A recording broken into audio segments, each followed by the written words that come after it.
Hello everybody. Today's session is on Assam Civil Service Conduct Rules. Rules we know per se is pretty boring, but we always have to follow certain rules. Remember the times when you were young, your parents imposed certain restrictions on you.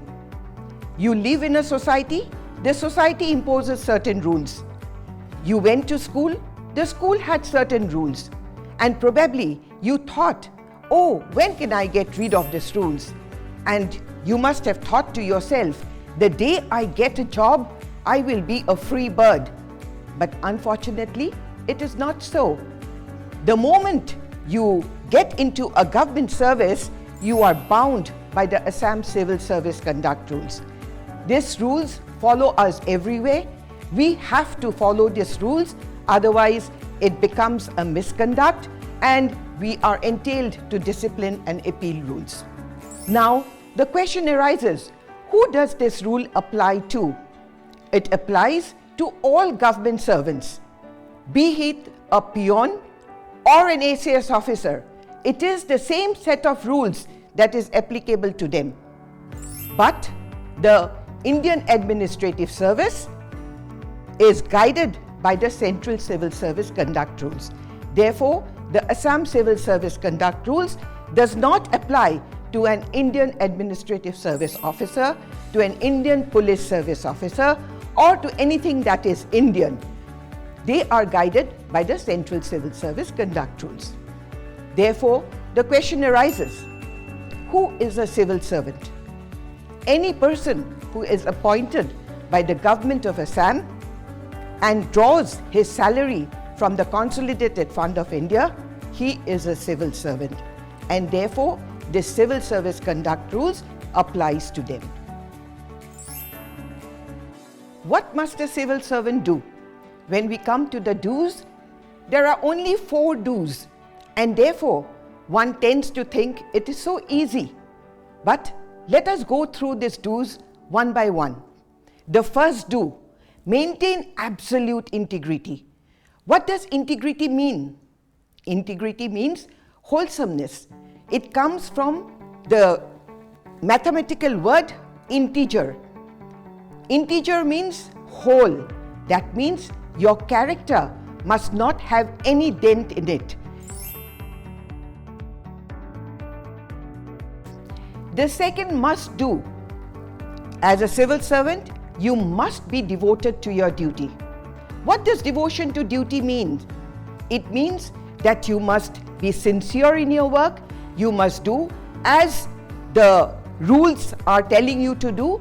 For example, let me just take you through an example. Your office timing starts at 9:30. You reach office around 10:30. Are you devoted to your duty? Absolutely not. Therefore, devotion to duty is very, very important for us as government servants. Many people, they come to office on time, but you will see that during lunch hour, they will be absent from their seats, and for good 2 hours, you cannot find them.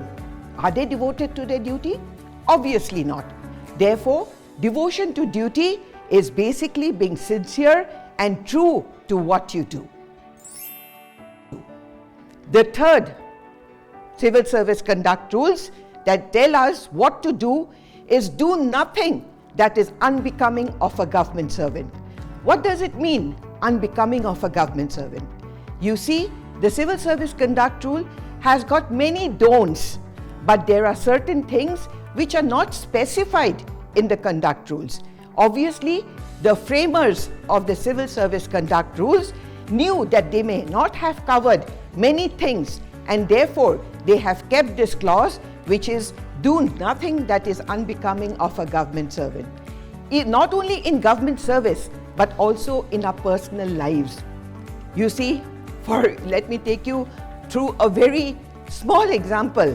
Nowhere in your conduct rules it is said that a man must not beat his wife, but do nothing that is unbecoming of a government servant.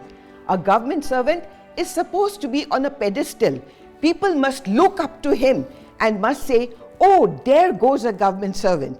So you cannot do anything that is unbecoming of a government servant.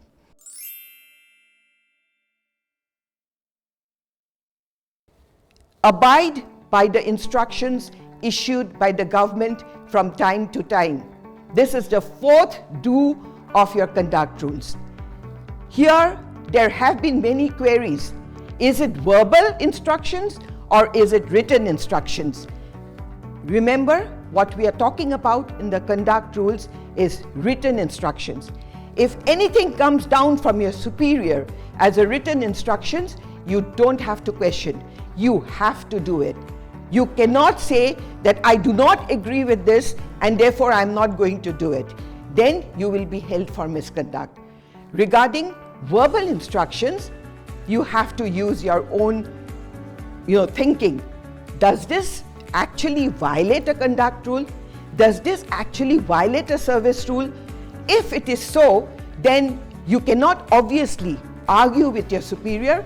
You will open a file and you will clearly write it down that this is in violation of this, so kindly instruct and issue orders. But once the order has been issued, you have to follow these rules. Therefore, these are the 4 do's of your Assam Civil Service Conduct Rules. Not very difficult, but somehow we have always found ourselves lacking in following this, especially relating to the first rule, which is maintaining integrity.